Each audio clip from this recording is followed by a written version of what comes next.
Мұсылман адам қателік жасаса, күнә жасаса, астағфирулла дейді. Өкінеді, сосын шамалы келгенше оны қайталамауға тырысады. Міне осы жерде бізге кешіріледі ғой деп үміт етсе болады. Кешірім сұрайсың, сосын ол нәрсені қайталамайсың. Нәрсе Алла тағала айтып отыр. Бізге кешіріледі деп айтады да, сосын қараймыз. Бұл сөзден кейін өзі ұялды ма, ұялған жоқ па? Сонда Алла тағала айтады: «Ва иятихи марадун мислиху», тағы біреулер сондай дүниелікті алып келсе, яхузу, оны да алады дейді. Мен осылай парақорлық деген нәрсені есігін әдемілеп тұрып ашқан осылар. Алу, алу, алу. Сөйтіп адамдардың мәселелерін өтірік шешіп отыр. Өзіңіз ойлаңыз да. Ақшаны алады, шешеді. Пайғамбарымыз саллаллаху алейхи ва саллям біздің үмбетке мынандай бір жаңағы ескертуін айтқан. Абдулла ибн Амр ибн ал-Ас радиаллаху анху айтады: «Лағана Расулуллахи саллаллаху алейхи ва саллям ар-рашия вал-мурташия».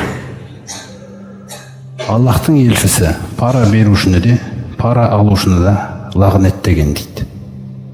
Өзіңіз ойлаңыз, пайғамбардың лағнеті деген ол қиын нәрсе. Кім пара алса, кім пара берсе, қарғап жібереді дейді пайғамбарымыз саллаллаху алейхи ва саллям. Фил хукми, көбінесе пара төрелікте жүреді, соттық істерде. Фил хукми. Абдулла ибн Масуд радиаллаху анху айтады, бұл адамдардың хақсын қорғаған түрде ол кісі сондай қағиданы айтқан: ришуату фил хукми куфрун. Адам мен адам арасындағы бір сот мәселесі шешілген кезде, сол кезде парамен шешіп жіберу ол күпірлік дейді. Ол жерде иман бар деп айтуға келмейді дейді. Сол себептен бізде кезіндегі билеріміз сол адал ұстанғандықтан осы қағиданы тура биде туған жоқ деді. Тура биде туған жоқ, туғанды биде иман жоқ деді. Бізде билерде бұл қағида болғанда ешқандай пара ақиқатты өзгерте алмау керек. Міне Алланың құлдары беру, жаңағыдай парамен шешу мәселесін пайғамбарымыз қарғап жіберген да, өте үлкен мәселе бұл. Вахия байнан наси сухтун дейді.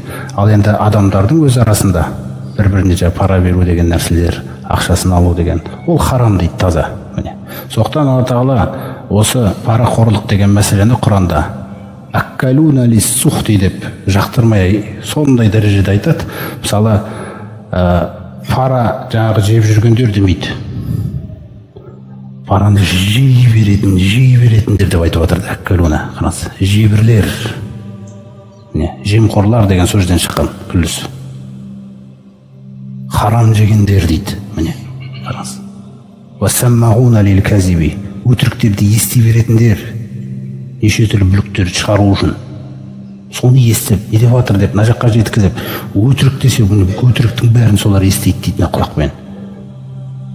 Құлағы солай естиді, а қолдары, ауыздары жаңағы харамды жей береді дейді. Харам дегенде жаңағы харам ас, харам деген нәрсе емес, харам табыстар. Жаңағы параны айтып жатыр да бұл жерде.